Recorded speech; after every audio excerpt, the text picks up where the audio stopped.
أعوذ بالله من الشيطان الرجيم. بسم الله الرحمن الرحيم. الحمد لله نحمده ونستعينه ونستغفره ونعوذ بالله من شرور أنفسنا ومن سيئات أعمالنا. من يهده الله فلا مضل له ومن يضلل فلا هادي له. أشهد أن لا إله إلا الله وأشهد أن محمدا عبده ورسوله. فإن أصدق الحديث كتاب الله وخير الهدي هدي رسول الله صلى الله عليه وسلم وأن شر الأمور محدثاتها وأن كل محدثة بدعة وكل بدعة ضلالة. رب اشرح لي صدري ويسر لي أمري واحلل عقدة من لساني يفقه قولي. Amma ba'd. Jadi sidang jemaah yang dirahmati Allah sekalian. Jadi alhamdulillah, jadi kuliah maghrib kita dalam siri 1 pada malam ini kita akan menyentuh isu berkaitan dengan al-qawaid al-fiqhiyah ataupun kaedah-kaedah fiqh ya. Jadi mungkin kalau bagi orang yang dah pernah belajar ataupun pernah mendalami khusus pengajian Islam dan syariah, jadi maksudnya di sini bila disebut qawaid fiqhiyah mungkin bukanlah satu perkara yang asing ya. Tapi kalau bagi orang yang tidak mendalami dalam pengajian Islam, mungkin bila disebut qawaid fiqhiyah mungkin satu istilah yang agak teknikal, begitu teknikal dan bolehkah untuk difahami dengan mudah lah kan ya. Jadi itu mungkin satu perkara yang bermain dalam minda, fikiran, benak ya sebahagian daripada kita lah kan ya. Jadi insya-Allah ya, jadi dalam siri pada hari ini dan insya-Allah jika ada rezeki dalam siri-siri yang akan datang kita akan sentuh ya dengan lebih detail lagi ya al-qawaid fiqhiyah ini, apakah bendanya ini dan seterusnya bagaimanakah kaedah fiqh ataupun qawaid fiqhiyah ini digunakan oleh para ulama dalam sebagai panduan mereka dalam penentuan hukum kan ya. Lebih-lebih lagi lah kalau kita lihat ya sebagai mukadimah lah kan ya pada malam ini ya, kalau kita lihat pada hari ini zahirah ataupun fenomena begitu banyak ya, golongan yang secara mudah-mudah ya mengeluarkan hukum hakam ya, dalam agama ini kan ya. Jadi mungkin sebahagian daripada kita, sebahagian daripada orang di luar sana itu mungkin dengan sedikit sebanyak dia dengar kuliah pengajian sama ada secara berhadapan ataupun di dalam YouTube ya. Jadi cari sedikit sebanyak hadis sahih ataupun ayat Al-Quran, terus secara mudah-mudahnya mengeluarkan hukum, dan lebih daripada itu kadang-kadang sampai satu tahap mempertikaikan pula hukum ataupun panduan syarak yang dikeluarkan oleh para ulama, oleh para alim ulama kita, para mufti yang telah berkhidmat untuk agama inilah kan ya. Jadi itu antara fenomena-fenomena yang berlaku lah kan ya. Kalau kita lihat dalam setiap bidang tu dia ada kepakarannya, ada ikhtisasnya yang perlu seorang itu pelajari daripada kalau A, B, C sampai ke Z lah kan ya. Jadi kalau orang dalam bidang kedoktoran dia akan belajar daripada mula sampai habis ya. Maknanya kalau tak habis ada satu yang dia fail, maka dia tak boleh sebagai doktor. Maknanya bahkan selepas habis belajar kedoktoran dia ada lagi latihan ilmiah ya untuk memastikan dia betul-betul boleh ya sebagai seorang doktor, kompeten sebagai seorang doktor ya. Jadi kadang ia melibatkan nyawa. Sama juga kalau seorang engineer, jurutera pun sama juga ya. Ada latihan-latihan yang perlu dilakukannya. Lepas dah habis belajar ada pula perlu ambil lesen ataupun daripada badan bertauliah ya dalam bidang engineering ya. Jadi sebelum layak seorang itu menjadi seorang engineer secara rasmi kan ya. Tapi kita dalam bidang agama ni seolah-olahnya hampir semua orang ya, hampir semua orang ni seolahnya boleh ya, bukan minta hukum ya, keluarkan hukum sendiri kan ya, bahkan perlu pertikaikan ulama ni semua ni lah kan ya. Jadi ini pun satu perkara yang perlu kita lihat, seolah-olah bidang agama ni semua free for all, semua boleh masuk ya. Jadi dia kata baligh anni walau ayah, dia kata baligh anni walau ayah, sampaikanlah walaupun satu ayat sajalah kan ya. Jadi dia kata begitulah kan ya. Jadi kalau secara tazkirah ringan ataupun peringatan itu tak ada masalah. Siapa-siapa dia mempunyai sedikit sebanyak ilmu tu tak ada masalah ya. Tapi apabila kita bincang perkara yang lebih teknikal berkaitan hukum, bila kita berhukum ni kita mengeluarkan hukum berkaitan halal dan haram, ini bukan perkara yang main-main lah kan ya. Jadi tidak semudah-mudah itu kalau seorang itu ingin keluarkan hukum lah kan ya. Dan banyak lagi lah kan ya di luar sana ya. Kadang ada itu apa itu seruan kembali kepada Al-Quran dan Sunnah. Satu seruan yang bagus lah kan ya. Siapa tak nak kita guna seruan kepada Al-Quran, tak nak kembali kepada Al-Quran dan Sunnah pada hari ini lah kan ya. Banyak ya. Jadi dalam ramai sebahagian golongan ya yang begitu teruja untuk dengan ayat panji tersebut ya, kembali kepada Al-Quran dan As-Sunnah, tapi dalam mereka melalui jalan tersebut mereka telah melakukan beberapa kesilapan yang fatal ataupun kesilapan yang amat teruk lah kan ya, yang beri kesan yang besar di kemudian hari lah kan ya. Jadi kembali kepada Al-Quran dan Sunnah tidak semudah kita mencari mana-mana ayat Al-Quran kemudian terus kita mengeluarkan hujah, ataupun kita mencari mana-mana hadis yang dikatakan hadis sahih, itu terus kita pegang dan kita tolak semua pandangan-pandangan yang lain lah kan ya. Jadi tidak semudah itulah kan ya. Itu antara juga fenomena yang berlaku pada hari ini ya, dan dia memberi kesan besar ya kalau kita lihat perkara inilah kan ya. Jadi kembali pada Al-Quran dan Sunnah dengan fahaman siapa ya? Sudah pasti kita ingin kembali pada Al-Quran dan Sunnah dengan fahaman salafus salih, iaitu golongan daripada zaman Nabi Muhammad SAW, para sahabat, tabi'in semua kan ya. Itu fahaman yang paling terbaik lah kan ya. Jadi apa yang berlaku ikut fahaman sendiri, ikut apa yang aku faham je lah kan ya, daripada ayat Quran ni. Dalam bahasa Arab pun tak nak belajar kan. Jadi dia hanya ambil daripada ayat Al-Quran tadi itu, dia baca terjemahan. Daripada terjemahan itu sajalah yang dia gunakan untuk keluarkan hukum. Dia kata, tak payah belajar bahasa Arab ni, kita pun dah boleh keluarkan. Ini kan terjemahan ni sama je kan ya. Hadis pun sama, dia buat begitu semua kan ya. Jadi itu juga adalah sesuatu perkara yang berbahaya juga lah kan. Saya bagi contoh lah kan ya.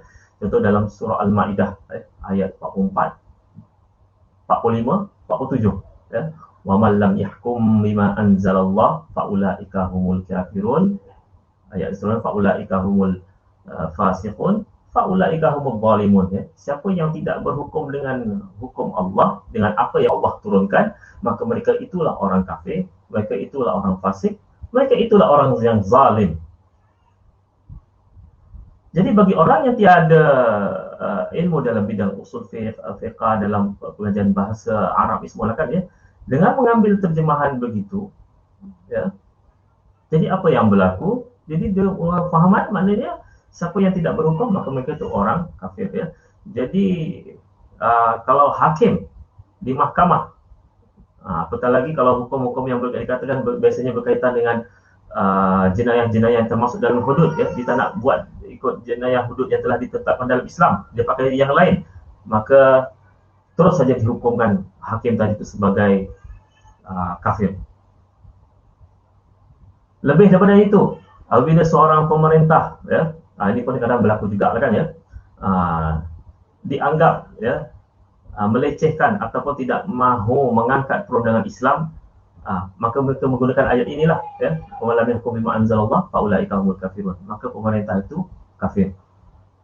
Lebih daripada itu, oleh kerana rakyat di negara tersebut contohnya lah kan ya, tidak mana mereka terus mendukung pemimpin tadi itu, maka rakyat tadi pun termasuk dalam sebagai golongan yang kafir. Itu golongan takfir ya yang berlaku ya dalam masyarakat yang ada di luar negara, bahkan sebahagian pun ada di dalam negara ya, mengkafirkan sebahagian golongan dalam masyarakat kita ya, akibat tadilah ya kesalahpahaman. Dan tapi pada sisi yang lain ada yang terlalu bermudah-mudah. Jadi dia kata ayat Quran ni, ayat ni surah Al-Ma'idah ni ayat 44, 45, 47 ni berkaitan dengan Allah mencela sifat orang Yahudi dan Nasrani. Dia tidak mencela sifat, tidak menyebut berkaitan dengan orang Islam. Jadi yang dilaknat tadi kafir, zalim, fasik hanyalah orang Yahudi, Nasrani, kerana mereka tidak menjalankan apa dalam kitab mereka. Jadi kalau orang Islam tidak mengikut ajaran dalam Al-Quran, maka tidak tertakluk dengan ayat tersebut. Ini satu lagi lah kan ya. Jadi seolah-olah nak kata, jadi kalau orang Yahudi dan Nasrani ini tak ikut kitab Taurat dan Injil, mereka kena laknat. Orang Islam tak ikut kitab Al-Quran, tak kena apa-apa. Kalau macam itu maksudnya seolah-olah kitab yang lain tu lebih tinggilah kedudukannya daripada Al-Quran ya. Maknanya tak laksana kena hukum. Al-Quran tak laksana tak kena apa-apa. Jadi ini pun ada juga yang berfikiran begitulah ya.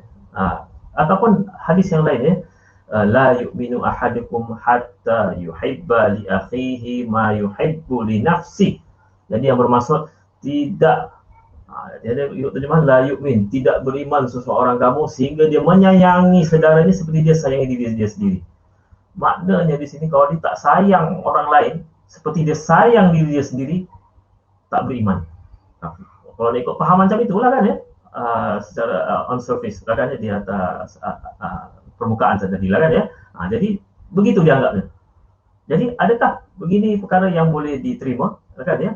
Jadi sedangkan maksud hadis tersebut adalah berbeza lah, yang makna tidak sempurna iman.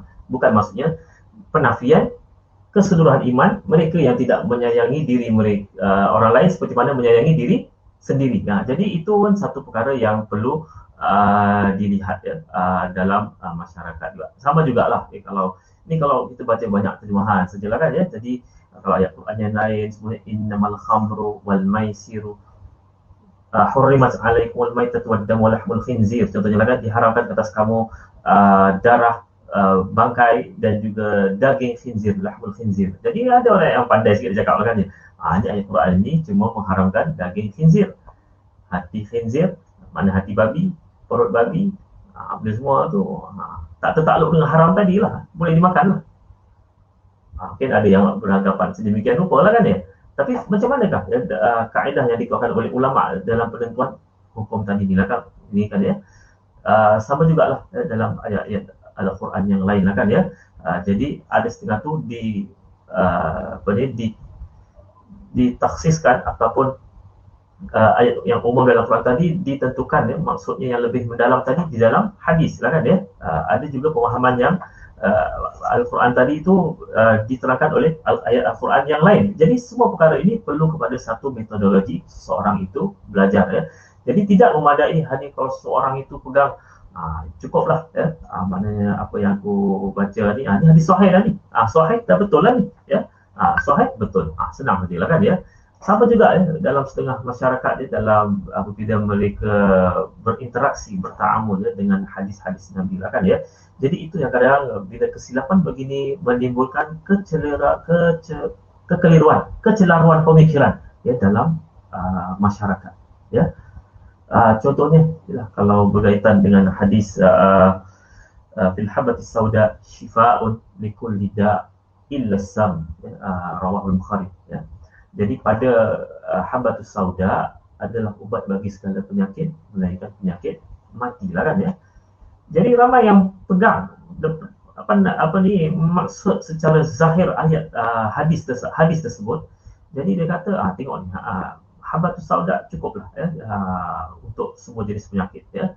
Jadi terutamanya pada zaman sekarang dia kata COVID-19 ni buat apa kita nak pakai cari vaksin ni semua orang Yahudi yang buat tak apa dalamnya mungkin ada letak babi ke apa benda semua ni kita main masukkan di dalam badan kita ya. Jadi macam mana nanti ya banyak yang beranggapan demikian rupa lah kan ya. Jadi sedangkan konteks kena tengoklah hadis tersebut apakah yang dimaksudkannya, adakah betul-betul yang Nabi maksudkan semua jenis penyakit ubatnya ialah habatus sauda melainkan mati, ataupun di sana ada pengecualian ya, ataupun bagaimana. Jadi di sinilah ya kesilapan-kesilapan yang banyak manusia ataupun orang di luar lakukan, dan yang mana sampai satu tahap, sebab itulah banyak yang jual makanan kat luar habatus sauda, makan yang habatus sauda, makan jelah madu ya. Makanan Nabi ni sunnah ya. Jadi meninggalkan ubat-ubatan moden ya, yang doktor bagi semua ni semua. Ini akibat kesalahfahaman semua lah kan. Jadi ubat moden ni semua percaya kepada WHO semua ni, World Health Organization. WHO ni bawah barat tu. Kalau tengok lambangnya tu ada ular tongkat semua tu lah kan. Nak menggambarkan apa ni, ular ahli sihir Fir'aun. Jadi dah macam-macam lah semua lah kan ya. Jadi itu yang berlaku dalam masyarakat yang mungkin antara penyebab ya, sayang sekali lah kan ya, sebagian orang menggunakan hujah agama untuk tadi menolak penggunaan vaksin, contohnya lah yang berlaku pada hari ini vaksin untuk COVID-19 ya. Dan sama jugalah ya, bila ulil amri pemimpin pada sekarang ni memang betul lah bila masjid tutup, surau ditutup, melainkan untuk bilangan tertentu sahajalah kan ya. Memang satu perkara yang menyedihkan ya, dalam masa yang cukup panjang lah kan ya, banyak masjid dan surau yang menjadi muram. Memang tidak dinafikan benda ni semua lah kan ya. Sampai ada yang berkata jadi pemerintah kena bertanggungjawab lah kan ya, menanggung dosa. Sampai ada yang kata 3 kali tak sembahyang Jumaat ni jadi dah berdosa besar ni, jadi kena ganti ataupun kafarahnya dengan solat sunat taubat lah kan ya. Jadi adakah ini satu pandangan yang tepat ataupun bagaimana ya? Kemudian sama jugalah ya, dalam bila sanggup ya pada bulan Ramadan yang lepas ya, jadi sanggup dia tutup lampu di surau ya kan ya, biar orang tak nampak, pihak berkuasa tak nampak, dia sembahyang rapat-rapat, lepas tu bertadarus ya semualah kan ya. Jadi kerana mengejar ialah ya, bulan Ramadan ya, amal ibadah semua tu lah kan ya. Jadi sedangkan di sana ada perkara yang lebih utama lagi yang perlu dijaga pada semua ni lah kan ya. Tapi itu diabaikan dan akhirnya berlakulah apa yang kita nak cuba elak, iaitu penularan COVID di kalangan jemaah ya, masjid dan surau lah kan ya. Jadi ini semua perkara-perkara yang berlaku. Salah satu sebabnya kenapa? Salah satu sebabnya tadilah kesilapan ataupun kesalahfahaman sebahagian daripada anggota masyarakat di dalam memahami hadis-hadis Nabi ya, dalam memahami tasarrufat Rasulullah SAW ya, bagaimana cara Nabi bertindak ya. Maknanya semua hadis Nabi, tindakan Nabi, perbuatan Nabi, ada yang Nabi buat sebagai seorang Nabi, ada yang Nabi buat sebagai ketua keluarga, ada yang Nabi buat sebagai pemimpin. Jadi tak semuanya perlu digolongkan dalam keadaan yang sama ya. Jadi kita kena lihat benda ni semua lah kan ya. Jadi banyak hadis-hadis Nabi yang lain kan ya. Jadi makanan sunnah, kalau nak cerita nanti, Nabi suka makan daging kambing contohnya lah kan ya. Jadi mungkin ramai yang salah faham, jadi tiap hari dia pergi makan kambing, tiap hari dia melantak makan kambing semua lah kan, sampai kena gout kan ya. Jadi lepas tu macam mana ni kita ikut sunnah lagi tapi kena gout pula ni kan ya. Jadi ini masalah ni lah kan ya. Jadi akhirnya dia salahkan, mungkin salahkan hadis Nabi ni semua lah kan ya. Sedangkan bila Nabi suka makan daging kambing tu bukan maksudnya Nabi tiap hari makan kambing lah kan ya. Bahkan dalam banyak hadis yang lain bagaimana amat bersederhananya Nabi makan lah kan ya. Jadi hanya apabila ada dihadiahkan ataupun ada undangan lah kan ya, jadi Nabi makan daging kambing lah kan ya. Dalam kebanyakan keadaan Nabi makanan yang biasa sajalah ya, roti semua lah kan ya. Jadi bukan roti jalil kokari, tak ada lah kan ya masa tu ya. Jadi maknanya roti lah kan ya, Nabi makan pada waktu tersebut lah kan ya. Jadi bagaimana semua ini berlaku? Salah satu sebabnya tadi itulah kan ya, kesalahfahaman masyarakat dalam memahami hadis, dalam memahami sunnah, dalam memahami macam-macam perkara inilah ya.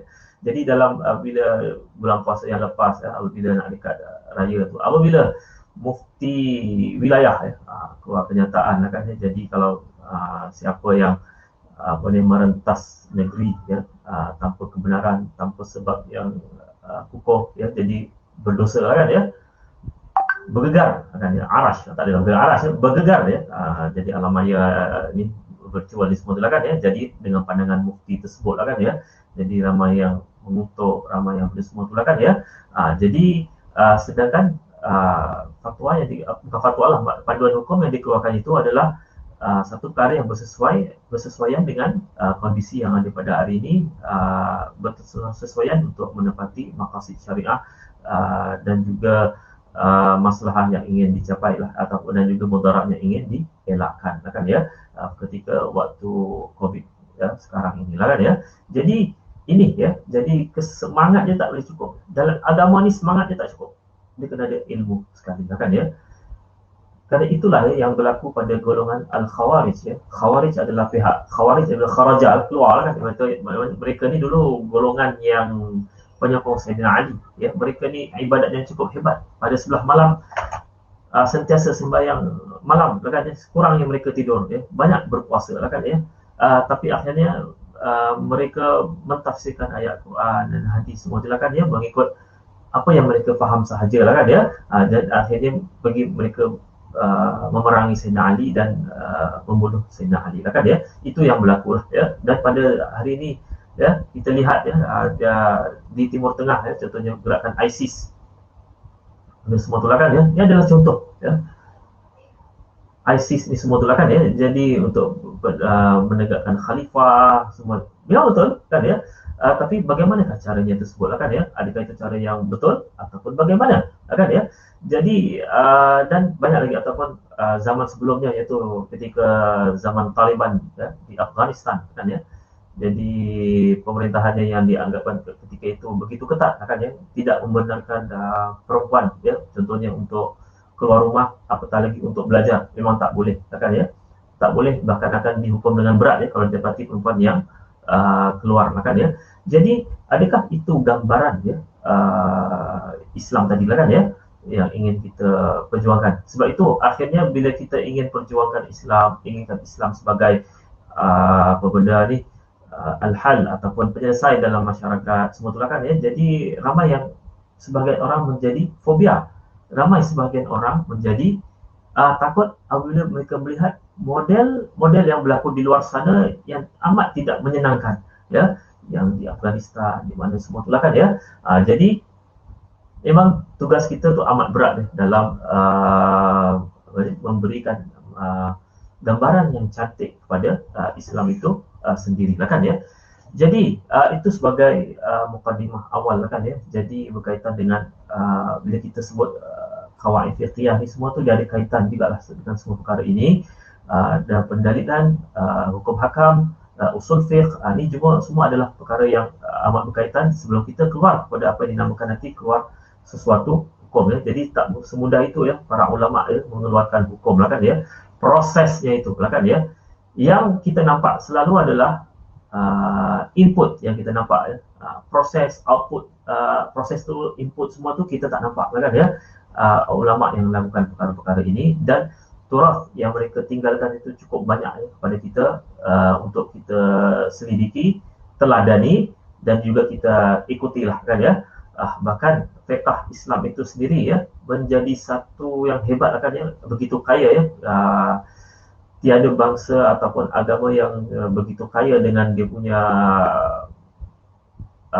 panduan kanun ataupun fiqh dia seperti umat Islam ya.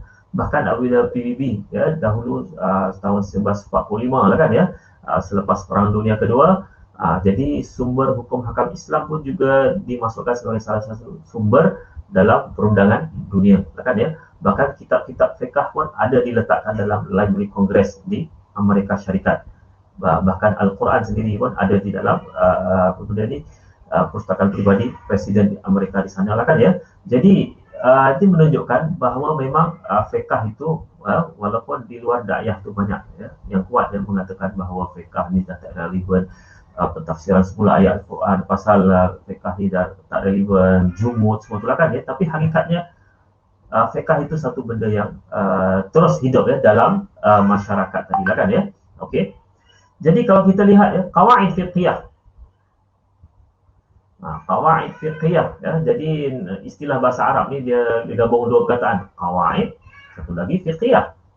Jadi kalau qawaid daripada perkataan qaidah, dalam bahasa Melayu pun ada kaedah kan ya, kaedah kan ya. Okey, jadi kaedah tu mufrad ataupun singular, plural jamak dia qawaid. Kaedah, lepas tu fiqh. Nanti kita tengok apa benda kaedah itu, apa itu fiqh menurut syarak ni semua kan ya. Kerana apa yang kita faham dalam bahasa Melayu ni tak sama dalam bahasa Arab kan ya. Kadang walaupun istilahnya sama. Contohnya maktab. Kita bila sebut maktab kat Malaysia ni institut perguruan guru lah, maktab guru semua lah kan ya. Jadi kalau maktabun dalam bahasa Arab, maktab tu meja. Jadi kan dah jauh bezanya lah kan ya. Nazir, nazir masjid ataupun nazir sekolah ya. Bila nazir nak turun sekolah tu, guru-guru tu memang kalau kabut akan takut kan nazir betul kan ya. Jadi nazir ya. Jadi nazir tu dalam bahasa Arab ialah pemberi peringatan, ya. Jadi walaupun istilah yang sama, tapi kadang-kadang dia memberi maksud yang berbeza, kan ya. Okey. Jadi sama jugalah kaedah ni, fiqh ni semuanya, walaupun satu perkataan yang biasa kita gunakan dalam hari-hari, tapi tak semestinya apa yang kita faham tu itulah yang dimaksudkan, kan ya. Jadi kalau kaedah ni maksudnya secara umumnya asas ataupun foundation, asas bagi sesuatu perkara, sama ada asas tersebut bersifat abstrak, maknawi, ya. Pemuda tunjang negara, pemuda asas kaedah, itu masuk kaedah lah, pemuda tunjang negara. Contohnya lah kan, itu maknanya abstrak. Ataupun perkara yang bersifat foundation, foundation ataupun asas sebuah bangunan ataupun rumah, ya. Contohnya tiang seri tersebut adalah asas rumah tersebut, ya. Maknanya kalau tiang tu runtuh, habis rumah tu pun runtuh juga sekali lah kan, ya. Jadi dia boleh masuk yang maknawi dan juga yang zahir, ya, makna yang secara abstrak dan juga makna yang secara fizikal, kan ya. Itu kalau kita sebut kaedah, ya. Dan dari segi bahasa yang begini ni ada juga disebut dalam Al-Quran, ya. Contohnya dalam surah Al-Baqarah, ya, dalam ayat 127, a'udzubillahi minasyaitonirrajim, wa idh yarfa'u Ibrahimul qawa'ida minal baiti wa Ismail rabbana taqabbal minna innaka antas samiul alim, yang bermaksud, dan ingatlah ketika Ibrahim meninggikan, yakni membina yang Ibrahim qawaid, dasar-dasar, ya, maksudnya dasar-dasar ataupun foundation Baitullah bersama Ismail, seraya mereka berdoa, ya Tuhan, kami terimalah daripada kami amalan kami, sesungguhnya Engkaulah yang Maha mendengar lagi Maha mengetahui, ya. Begitu juga dalam ayat Quran yang lain, dalam surah An-Nahl ayat ke-26, ya. Jadi yang a'udzubillahi minasyaitonirrajim, qad makara alladziina min qablihim fa'atallahu bunyanahum minal qawa'id. Yang bermaksud sesungguhnya orang-orang yang sebelum mereka telah mengadakan tipu daya, maka Allah menghancurkan rumah-rumah mereka dari foundasinya, dari foundation dia sendiri, daripada dia punya asas-asas rumahnya, sebenarnya dihancurkan semua sekali lah kan, ya. Jadi itu bagaimana penggunaan dalam ayat Quran untuk istilah qawaid, kaedah tadi dari sudut bahasa, kan ya. Adapun fiqhiyah ni dia dalam bahasa Arab ni nisbah lah kan, dia nak seimbangkan, ya, qawaid ni dengan fiqhiyah, ya. Sebab tu kita tak sebut qawaid fiqhi, ya. Jadi salah dari segi nahwu lah, ya. Jadi mungkin saya tak sentuh lebih detail lah, ya. Jadi itu kena belajar bahasa Arab lah kan, ya, benda ni lah kan, ya. Okey. Jadi kalau fiqh, al-fiqh ni dalam bahasa Arab ni dia beza dengan ilm. Ilm mengetahui, alimah mengetahui. Kalau faqihah dia mendalam lagi untuk tahu, ya, tahu dengan lebih mendalam, ya. Al-faqih, contoh orang yang amat mengetahui dalam sesuatu bidang dia, lah kan, ya. Okey. Jadi dia pengetahuan, memahami dengan mendalam terhadap sesuatu perkara, iaitu al-fiqh, lah kan, ya. Okey, contohnya dalam ayat Quran yang lain, lah kan, ya, dalam surah At-Taubah ayat 122. A'udzubillahi minasyaitonirrajim, wa ma kana al-mu'minuna liyanfiru kaffah falawla nafara min kulli firqatin minhum ta'ifatun liyatafaqahu fid-din. Liyatafaqahu fid-din. Di sini lah kan, ya. Dan tidak sepatutnya bagi orang yang mukmin itu pergi semuanya ke medan perang. Mengapa tidak pergi dari setiap golongan di antara mereka, sebahagian orang, untuk memperdalam ilmu agama, liyatafaqahu fid-din, untuk memperdalam ilmu agama, maknanya ilmu agama yang umum lah, kan, ya. Okey. Dan sama juga dalam hadis Nabi yang lain, ya, wa may yuridillahu khairan yufaqihu fid-din, ya, rawahul Muslim. Siapa yang dikehendaki Allah mendapatkan kebaikan, akan diberikan yang pengetahuan dalam agama, ya. Jadi ini apa yang disebut dalam riwayat Muslim, ya. Jadi akan diberi pengetahuan yang mendalam dalam agama, ya. Itu fiqh secara umum. Jadi istilah ni biasalah dia berlaku evolusi, ya. Jadi janganlah terlalu apa benda ni, dengan evolusi je ingat evolusi Darwin, jadilah kan, ya. Jadi evolusi ini biasa je perkataannya, maknanya perubahan yang berlaku secara beransur-ansur lah kan, ya. Jadi kalau fiqh awal ni, itu maksudnya secara umum, ya, semua bidang ilmu fiqh, kan, ya. Okey. Sebab itu Imam Abu Hanifah, dia tulis kitab dalam bidang ilmu akidah, dia tulis nama kitabnya Fiqh Akbar. Ya? Kita jangan tengok Fiqh Akbar ni nak tengok cerita bab fiqh, memang ni lah kan ya. Jadi akan cerita bab akidah dulu lah kan ya. Okey.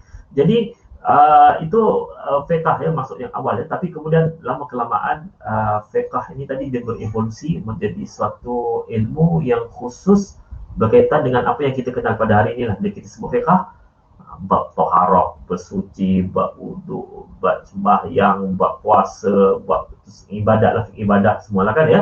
Jadi yang kita kenal pada hari ini ya, lebih pada itulah kan. Walaupun sebenarnya lebih luas lagi lah ya.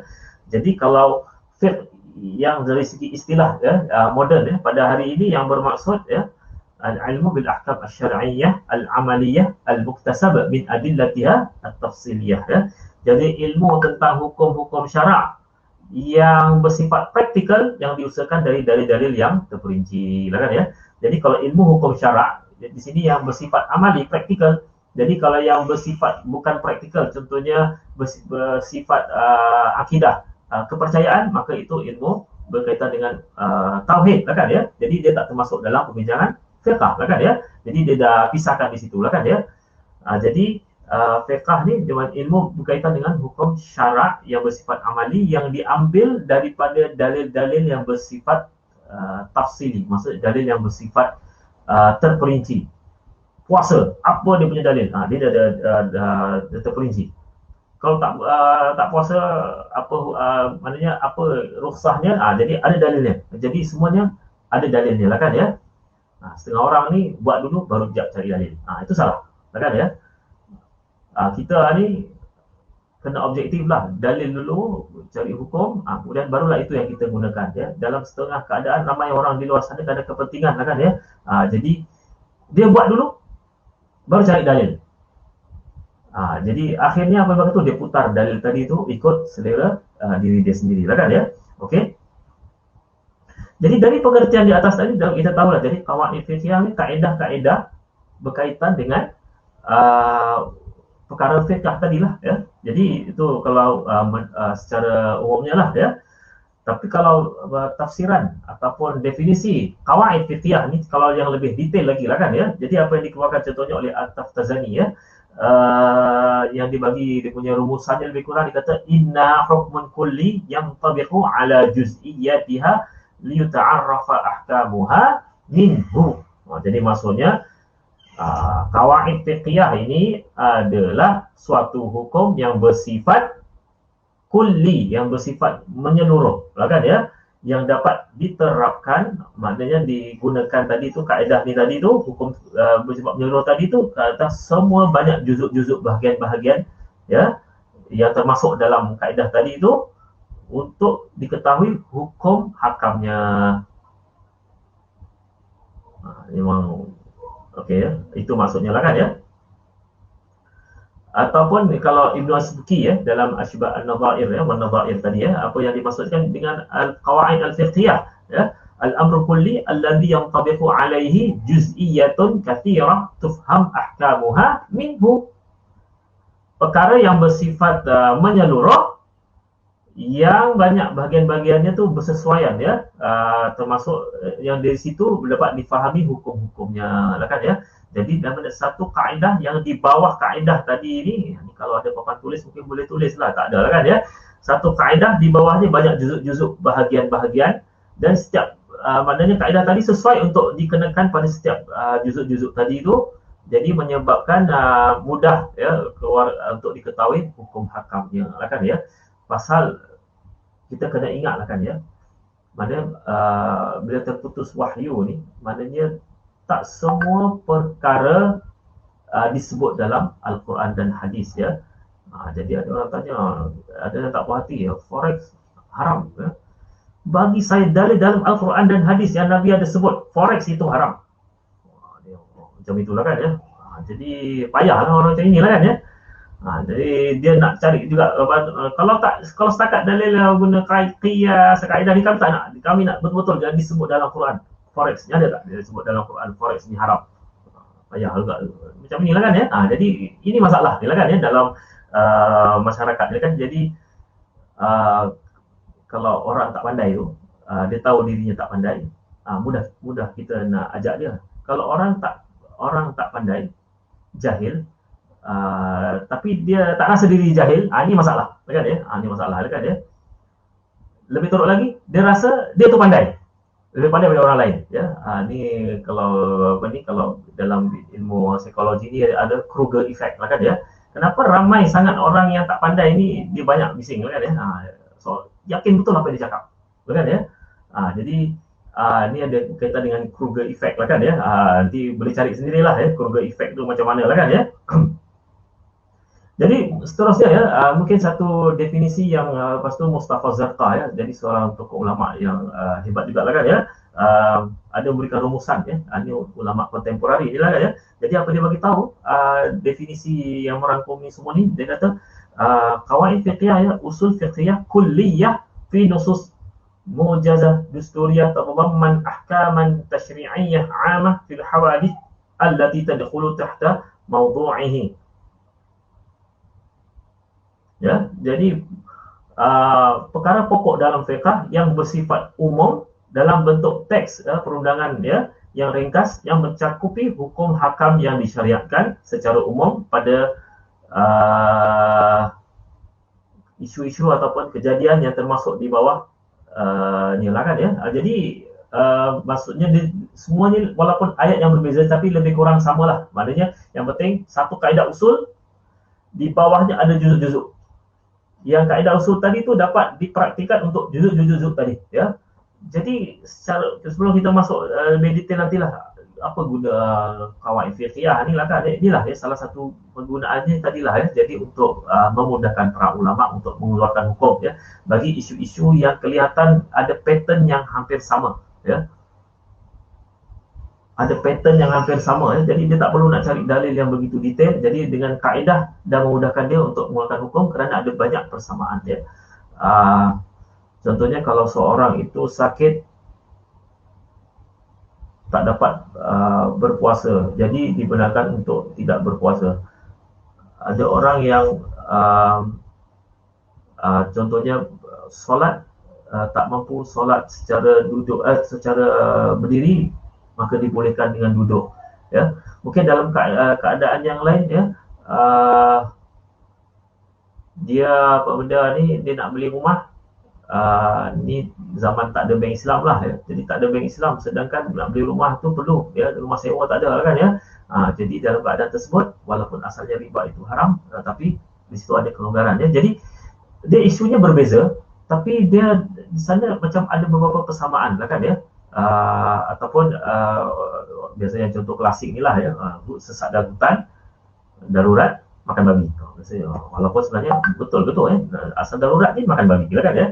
Jadi sedangkan banyak lagi serangga kecil yang lain kita boleh cari lah kan ya. Tapi itu contoh klasik lah, biasa orang bagilah kan ya. Okey, jadi nak masuk di sini, jadi kelihatan ada pattern yang hampir sama ni kan ya. Ini darurat, jadi boleh. Ini darurat, boleh.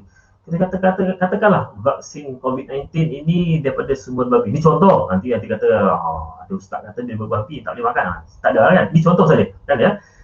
Daripada sumber babi. Katalah kita tak nak pakai kaedah istihalah, tak boleh juga kan ya. Jadi dia kata yang betul ada babi, betul DNA-nya ada semua ni dalam ni lah kan ya. Jadi macam mana ni lah kan hukumnya lah kan ya. Dalam kira darurat tak sekarang ni lah kan ya. Jadi walaupun dia isu yang pelbagai, tapi di sana ada pattern ataupun persamaan, iaitu darurat. Jadi bagaimanakah Islam melihat isu ini untuk mengeluarkan manusia keluar daripada masalah besar tadi ni lah kan ya. Kerana kita ingat ya, agama itu bukannya untuk menyusah-nyusahkan manusia ya. Jadi agama itu adalah semuanya maslahah ya, untuk kebaikan manusia tadi ni lah kan ya.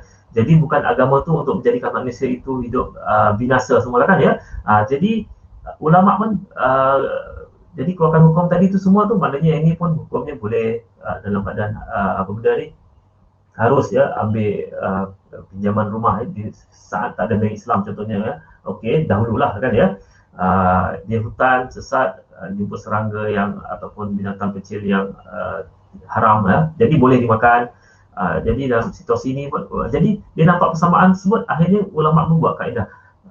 Contohnya ad-darurat tubihu al-mahdhurat ya. Perkara darurat mengharuskan perkara yang bersifat haram tadi ya. Tapi tak pernah dengar lagi orang katakan macam mana ustaz kalau dalam hutan nak minum tak ada air, yang ada helikan je. Oh, arak tu. Asal-asal lalu je nampak arak. Itu macam tak logik lah pula lah kan ya. Jadi dalam hutan tak ada air, cuma arak je lah kan ya. Jadi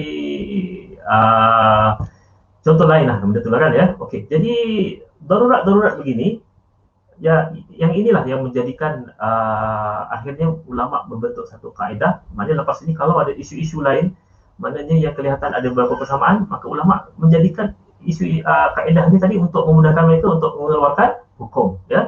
Jadi itu secara umumnya lah kan ya, yang mana saya akan bagi detail nanti kepada sesi-sesi yang akan datang lah kan ya. Jadi memandangkan ya, Isyak pun dah nak masuk ni lah kan ya. Okey. Jadi rasanya cukuplah setakat ini kan ya. Jadi rasanya takut ni lama sangat pun tak boleh ni kan ya, online ni tak boleh lama sangat ya. Jadi tak boleh lebih sejam ya. Jadi cukuplah setakat inilah kan ya. Jadi wabillahi taufiq wal hidayah. Assalamualaikum warahmatullahi wabarakatuh.